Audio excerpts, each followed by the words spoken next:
Shazam is the latest film in the DC Extended Universe, and it's about a foster teenage kid named Billy Batson who all of a sudden gains the powers from an old wizard named Shazam, and then he tries to figure out what his powers are. And of course, when the bad guy discovers that he has his new powers, he wants to come and take them away. So it's kind of like Big meets The Greatest American Hero. You guys remember that show? Believe it or not, I'm walking on air. Yeah, the older guys remember that show.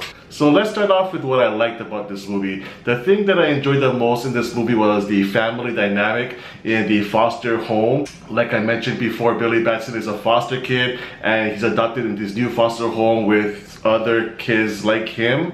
And the family dynamic was really great. I love the chemistry between all of the kids, and I liked how they were involved in the story as well. And especially with his best friend, the one with the physical handicap. That guy just stole every scene that he was in for me. He had a great attitude, a great kind of sarcastic demeanor, and I loved his knowledge about superheroes and their powers. I also love the amount of comedy in the film. This film is very funny. There's lots of laugh out loud moments, and a lot of them come from just being that kind of learning fish out of water kind of scene where this little kid is trying to learn how to cope with his new powers. And that was all of those scenes are really fun to watch. But where I had problems with Shazam was a couple of places. First of all, I could never see the connection between the younger Billy Batson and the adult Shazam character.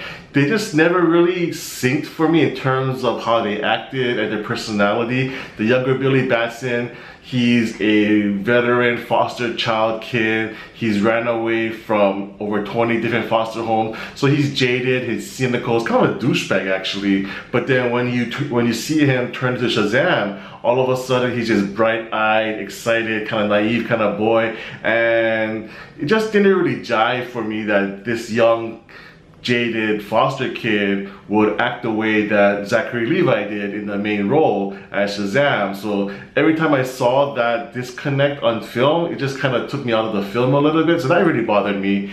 And then the villain, played by Mark Strong, who I don't really like in movies, he just was, the villain character was just very uninteresting the whole way. They did a whole thing about his origin and why he was as evil as he was, and it just didn't really interest me. And he's a very boring character, and that lack of excitement led to the action scenes as well, because the action scenes are very generic. It's all stuff you've seen before. Super strong guys flying around with the city buildings all around them, shooting lightning from their hands, explosions, and it's just very tiresome by this point. Maybe I'm experiencing a little bit of superhero fatigue, I'm not sure, but I felt like Shazam didn't really bring anything fresh to the superhero genre. I kind of get what they were trying to do by making it fun, appeal more to kids maybe, and on that front I think they kind of succeeded.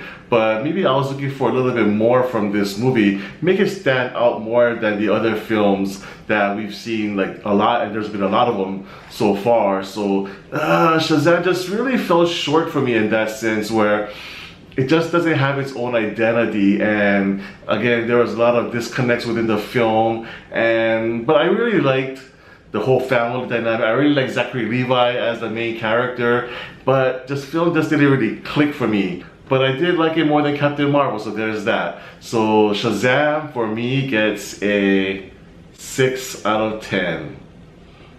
Thanks so much for watching my review, guys. If you like it, please give me a thumbs up. And if you haven't done so already, please subscribe to my channel, MC on Film, for more movie reviews in the future.